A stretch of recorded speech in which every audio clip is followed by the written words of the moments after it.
Okay, so let's talk about a book that people either swear by or, well, they find it pretty dangerous. We're diving into Robert Greene's hugely influential and, yeah, controversial classic, The 48 Laws of Power. This book pops up in the craziest places, from corporate boardrooms to prison libraries and pretty much everywhere else. So what's the big deal? What makes it so compelling? Well, in this explainer, we're going to try and unpack the core ideas behind this modern manual for strategy and getting ahead.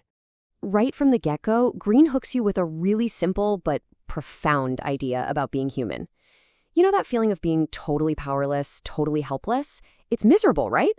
Well, that feeling, that desire to avoid it at all costs, is basically the engine for this entire book. He says it's not really about being a tyrant.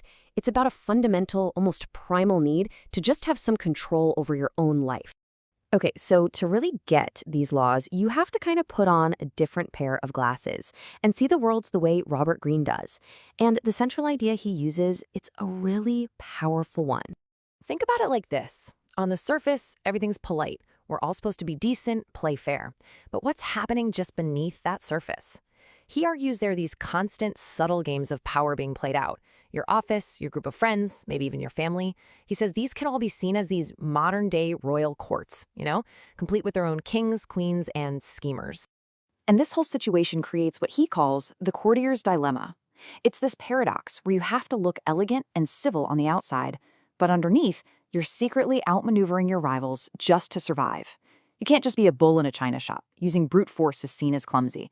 The real game, according to Greene, is this kind of civilized war. It means you have to be constantly aware, always thinking strategically. And this quote from Machiavelli, it just nails the whole worldview of the book.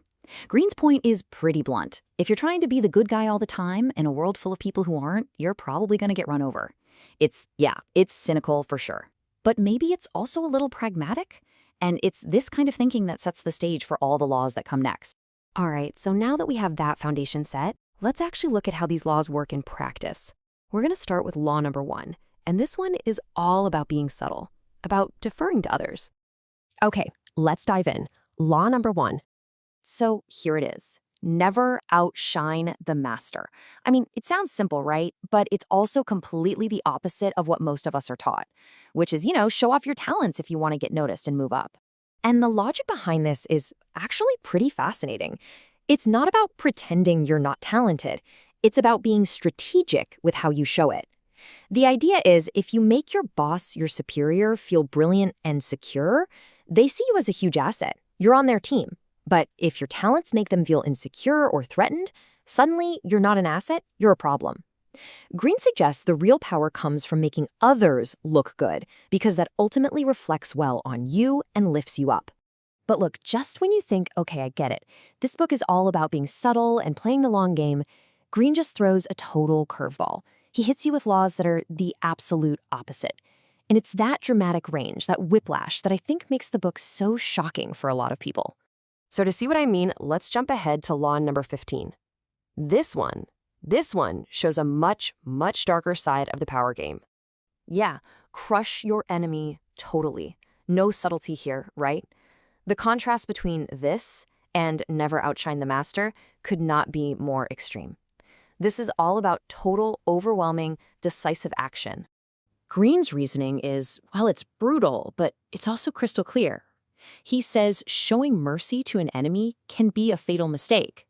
Why? Because a weakened enemy isn't going to be grateful. They're going to be resentful, and they're going to wait for their chance to get revenge. So when a fight is inevitable, he argues that doing things halfway is actually the most dangerous thing you can do. It's all about finishing the job to make sure that threat can't come back to haunt you. And these laws aren't just about how you deal with your boss or your enemies. A lot of them go way deeper, right into mass psychology and just basic human nature. So let's take a look at Law 27. This one moves away from one-on-one interactions and zooms in on the psychology of the crowd and our almost desperate need to believe in something. Play on people's need to believe to create a cult-like following. Yeah, this is probably one of the most controversial laws in the whole book because it lays out the blueprint for how charisma and mass movements actually work. It's basically about how to manufacture belief. What Green points out is that we as humans have this overwhelming desire to believe in something. So if you can offer people a cause, some new faith to rally around, and you keep your words a little vague but full of big promises, and you focus way more on enthusiasm than on rational argument, you can tap right into that fundamental need. It's all about creating a feeling of community and purpose, and that, as we know, can be an unbelievably powerful tool. So, after looking at just 3 of these laws, from subtle to brutal to psychological, you can probably see why this book gets people so fired up. And it really brings us to the big question, right? What are you actually supposed to do with all this information? I mean, let's be honest, there's no getting around it. This book lives in a moral gray area. It's not trying to paint a picture of how the world should be, it's showing you how it often is. The laws themselves aren't good or evil, they're just tools. It's how someone decides to use them that gives them their ethical charge. So, what's the takeaway here? How should you look at this book? Is it a practical guide, a playbook for getting ahead and gaining influence? Or is it more of a shield, an observational tool to help you understand the power games being played around you so you can defend yourself? Green himself doesn't really give you the answer.